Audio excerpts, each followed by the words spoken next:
पिछले एपिसोड में आपने देखा कि किशनगढ़ और सोमगढ़ गांव के बीच में कुश्ती की प्रतियोगिता होती है और एक रक्त लीच नाम का राक्षस गांव में आतंक मचाता है और काली अपनी सूझबूझ से उसका खात्मा करती है।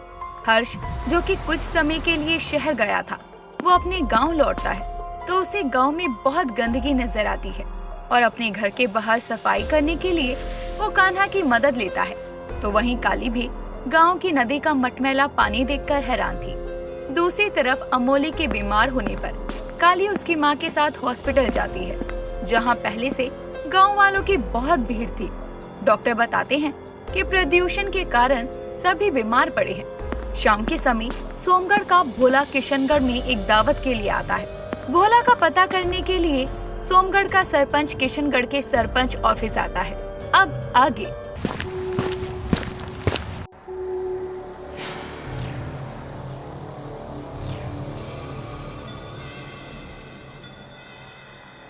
बाजार में सब्जियां ले रही चमेली जब सब्जियों का ऐसा हाल देखती है तो हैरानी से कहती है, ई का हमारी आंखों में खोट हो गई क्या? सब्जी तो बिल्कुल भी ताजी ना ही दिख रही। अरे ओ सब्जी वाले भैया, तुम हमसे ताजी सब्जी का रेट लेकर बासी सब्जी बेच रहे हो? अरे पर मैं तो कल ही खेत से ये ताजी सब्जियां तोड़ कर लाया हूँ। फिर इनका ये हाल कैसे हो गया अचानक, मुझको नहीं पता। बताओ तो, एक ही सड़ी गली सब्जी, ऊपर से इतने महंगे दाम। इस बासी सब्जी का तो हम तुमको चिल्लर भी ना दें, कहीं और से जाकर ले आते हैं सब्जी हम। इतना कहकर चमेली वहाँ से चली जाती है, लेकिन वो देखती है कि बाजार में कहीं भी सब्जियां ताजी नहीं है। तो वो हैरान होकर घर आने लगती है। तभी उसे लाइना घर के बाहर बैठी मिलती है, जिसकी आंखों के नीचे काले घेरे पड़े हुए थे। उसकी ऐसी सुस्त सी शक्ल देखकर चमेली उसके पास आकर कहती है, क्या बात है गौरी मैम, तुम आज ऐसी मरियल सी काहे दिखाई पड़ रही हो? खाना नहीं खाई हो क्या? मुझे बहुत वीक फील हो रहे हैं। I am sick.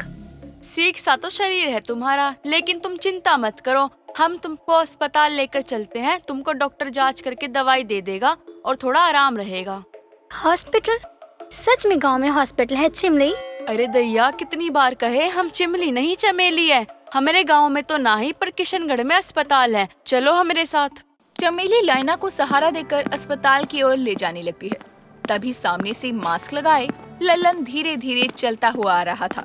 तो लल्लन उन दोनों को साथ में जाता हुआ देखकर उन दोनों से कहता है, का हो चमेली, तुम गौरी मैम के साथ क्या कर रही हो? अतिथि देवो भव, सुने तो हो, बस अतिथि की सेवा ही करत है। पर तुम काहे मुंह पर ये नकाब लगाए हो? किशनगढ़ की नकाब वाली से प्रेरणा लिए हो क्या? अरे हमारी तबीयत तनिक ठीक नहीं है, तो दवाई लेने आए थे भाई। क्या बात है, लागत है गांव में बस हम ही स्वस्थ रह गए हैं। जिसको देखो उसकी तबीयत ही खराब है। वो परछाई अपने सिंहासन पर बैठकर अपने हाथों की उंगलियों को हिलाते हुए खुद से बोलता है, इस बार ये मनुष्य अपनी मौत का कारण खुद बनेंगे। हर बार मैं अपने किसी प्यादे को इन गांव में भेजा करता था, पर अब नहीं, क्योंकि अब ये मनुष्य खुद के पैरों पर ही कुल्हाड़ी मारेंगे। पर वो कैसे गरुड़ा? आखिर तुम ऐसा भी क्या करने वाले हो? ये तुम मुझ पर छोड़ दो विस्मिता। इतना बोलकर गरुड़ा अपने दोनों हाथों को उठाता है। गरुड़ा अब जोरों जोरों से हंसने लगता है और विस्मिता से कहता है, अब प्रकट होगा दूषण, जो फैलाएगा प्रदूषण। अब दूषण सोमगढ़ के रिहायशी इलाकों में आ चुका था। गांव के कुएं पर सभी औरतें पानी भर रही थी। तभी उनके पीछे एक विशाल परछाई दिखाई देती है और सभी औरतें हैरानी से पीछे देखती हैं, तो डर के मारे उनके पसीने छूटने लगते हैं।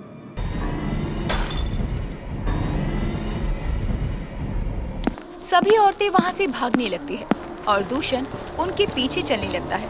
वो जैसे जैसे आगे बढ़ रहा था, वैसे वैसे आसपास का कूड़ा और कचरा और गंदगी उसके शरीर से चिपकती जा रही थी। ये देखकर लोग हैरानी के साथ डरे भी थे। उसके मुंह से निकली गंदी वायु के कारण आसपास के लोग बेहोश होकर गिर रहे थे। सोमगढ़ को पूरी तरह से मानो दूषण के प्रदूषण ने घेर लिया था। किशनगढ़ में जहां आधे से ज्यादा लोग बीमार पड़े हुए थे, तो वहीं सोमगढ़ और किशनगढ़ गांव के भोला और कान्हा का अब तक कोई अता पता नहीं था। काली इसी परेशानी में उलझी हुई सोच रही थी कि तभी उसे जमीन पर एक विशाल सी परछाई नजर आती है। वो सामने की तरफ देखती है तो उसे दूषण आता हुआ दिखाई देता है। उसके आते ही पौधों घासों को ऐसे सूखता हुआ देखकर काली को अपनी आंखों पर यकीन नहीं होता। ये मैं अपनी आंखों के सामने क्या देख रही हूँ? आखिर ये क्या है? इससे पहले कि काली कुछ समझ पाती, दूषण आकर उसे अपने हाथों में उठा लेता है और अपना मुंह खोलने ही वाला होता है कि तभी काली सूझबूझ दिखाते हुए चुटकी बजाकर वहाँ से गायब हो जाती है। काली गायब होकर जंगल में आती है और खुद से कहती है, ये कोई जीव था या राक्षस? उसका विशाल आकार और शरीर पूरी तरह कूड़े कचरे का था। हो ना हो इसी विचित्र जीव की वजह से गांव के लोगों का ये हाल है। इससे पहले कि वो गांव वालों को कोई और नुकसान पहुंचाए, मुझे वहां पहुंचना होगा। काली अब चुटकी बजाकर नकाब वाली बन जाती है। इधर किशनगढ़ के सभी लोग दूषण को देखकर भौचक्के रह जाते हैं। तभी दूषण अपना मुंह खोलता है तो बहुत बुरी बदबू फैल जाती है। दैया रे दैया, कौन जानवर है ये? मुंह खोलते ही गटर जैसन बास आता है। कसम से, और एक ही चिचियाती आवाज तो हमरे कानों में खून निकाल देती है। वो बात अलग है कि हमरे कानों से खून दिखाई नहीं देता है। बड़ी दुविधा में पड़ गए हैं हम तो। एक तो ये बास की वजह से हमको सांस नहीं आ रहा है, ऊपर से इस कोकिल कंठी का वॉइस की वजह से पहले कान बंद करे कि नाक सुजा ही नहीं रहा है। माँ आप तान बंद तलो, मैं नाद बंद तल देता हूँ। अरे ओ माँ के सबूत, खींच के एक लपड़ लगाएगा।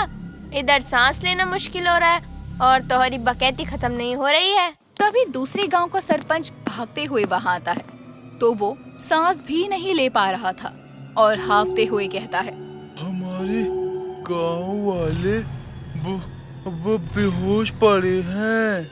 हाँ तो अच्छा है ना, इधर हम लोग होश में होकर भी कौन से खंबे गाड़ रहे हैं। थोड़ी देर में इस जानवर की फैलाई बदबू से हम भी तो बेहोशी होने वाले हैं। लो शुरुआत भी हो गई। दुर्गा आंटी! दूषण गांव वालों की तरफ कदम बढ़ाता है और गांव वालों के डर के मारे पसीने छूटने लगते हैं। तभी गांव वालों और दूषण के बीच काली नकाब वाली का रूप लिए अचानक से बीच में आ जाती है और उससे कहती है, तू मेरे गांव और सोमगढ़ का कुछ नहीं बिगाड़ सकता। तुझे क्या लगा कि तू अपनी इस गंदगी से हमें बीमार कर हमारा खात्मा कर देगा? ऐसा कुछ नहीं होगा दुष्ट। मैं तेरे साथ साथ तेरे हर नाकाम इरादों का भी विनाश कर दूंगी। काली कुछ करती उससे पहले ही दूषण अपना मुंह खोलकर चीखने लगता है। उस दूषण की आवाज इतनी अजीब थी कि काली अपने कानों पर हाथ रखकर अपनी आंखें बंद करके कहती है, ये कैसी गंदी सी आवाज है। इस आवाज से तो ऐसा लग रहा है जैसे मेरे कान के पर्दे अभी फट जाएंगे। काली, तुझे इसकी आवाज बंद कर इसका खात्मा करना ही होगा। काली खुद से बातें करके चुटकी बजाती है तो वो दूषण की आवाज बंद कर देती है, जिसके बाद काली भी अपना विशाल रूप प्रकट करती है और काली उस दूषण को अपने हाथों में उठाकर आसमान की तरफ फेंक देती है। नकाब वाले के हाथों से उस दूषण का इस तरह खात्मा देखकर अब सभी गांव वाले खुश हो जाते हैं और उस दूषण की वजह से गांव में जो भी नुकसान हुआ था, जो भी लोग बेहोश हुए थे, नकाब वाली अपनी चुटकी बजाकर सब कुछ ठीक कर देती है। ये देखकर कृष्ण नकाब वाली से कहता है, नकाब वाली, सच में तुम हम सबको कभी भी कुछ नहीं होने दे सकती। तुम हम सबके लिए एक भगवान हो। भले ही भगवान इंसानी रूप में हो, लेकिन हमारे लिए तो आप भगवान ही हो। नहीं सचिव जी, मैं कोई भगवान नहीं हूँ। जो मैंने किया वो मेरा फर्ज है इस गांव और गांव वालों के प्रति, इसलिए मुझे भगवान मत कहिए। सभी आपस में बातें कर रहे थे कि तभी दूर से कान्हा और भोला लड़खड़ाते हुए आते हैं और उन दोनों को इस तरह से आते देखकर भाग्या बोलती है, ओ मेरे गॉड जी, अभी एक कूड़ेदान का खात्मा हुआ नहीं था कि अब ये लोग भी आ गए। कान्हा तुम, अरे तुम कहाँ चले गए थे? तुमको जरा भी पता है मैंने तुम्हें कहाँ कहाँ नहीं ढूंढा? कहाँ घूमने गए थे तुम? हाँ? सचिव जी बिल्कुल सही कह रहे हैं। अरे तुमको कहीं भी जाना हो तो कम से कम एक बार हमको तो बता कर जाया करो। अरे ये आदमी कौन है तुम्हारे साथ? अरे आप सब लोग हमसे सवाल पर सवाल कर रहे हैं, तनिक हमको भी तो बोलने दो। और हाँ, हम कहीं घूमने नहीं गए थे, बल्कि वो कचरा वाला आदमी हमको कचरे में पैक कर दिया था और ये सोमगढ़ का भोला है। तुमको कचरा मैंने कचरा में पैक कर दिया था, तभी तो तुम में से कचरा के जैसी बदबू आ रहा है। जाओ जल्दी नहा कर आओ, उसके बाद ही हमसे बात करना। भाग्य की बातें सुनकर कान्हा भोला को अपने साथ ले जाता है। तो वहीं नकाब वाली गांव वालों से कहती है, अच्छा अब मुझे जाना होगा, आप सब अपना ध्यान रखना। काली अब चुटकी बजाती है और वहाँ से गायब हो जाती है, जिसके बाद अब सभी अपने अपने घर लौट जाते हैं।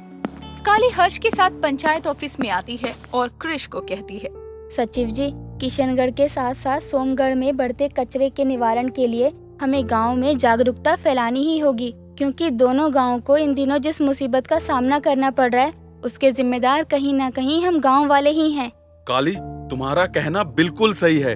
शहर से गांव में लोग साफ वातावरण और शुद्ध हवा के चलते ही तो आते हैं। अगर गांव में ही इतना कचरा होगा तो गांव और शहर में फर्क क्या रह जाएगा? हाँ काली बिटिया, गांव में गंदगी और कचरा ज्यादा ना फैले, इस बात का तो अब ध्यान रखना बहुत जरूरी हो गया है।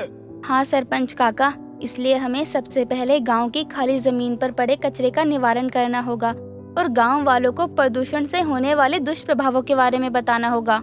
इस चर्चा के बाद कृष गांव में कचरा प्रबंधन के लिए सरकार को अर्जी लिख देता है और कुछ ही दिनों में दोनों गांव में जगह जगह डस्टबिन का प्रबंध हो जाता है।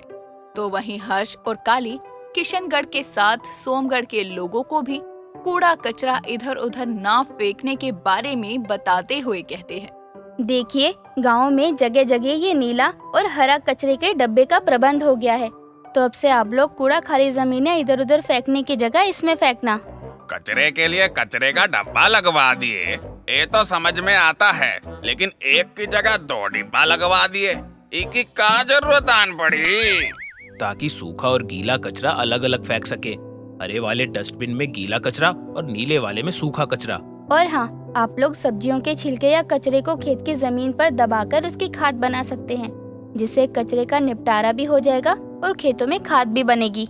काले की बात से अब दोनों गांव के लोग सहमत हो जाते हैं और इस तरह अब वो लोग डस्टबिन का भी सही इस्तेमाल करना शुरू कर देते हैं और पूरा ध्यान रखते हैं कि गांव में कहीं भी कूड़ा जमा न हो, क्योंकि प्रदूषण बीमारियों का घर है। देखना न भूलिए काली द वुमेन वॉरियर सीजन 2 के चटपटे और मजेदार एपिसोड सिर्फ और सिर्फ हमारे चैनल पर, और साथ ही साथ हमारे चैनल को लाइक, शेयर और सब्सक्राइब करना बिल्कुल ना भूलें।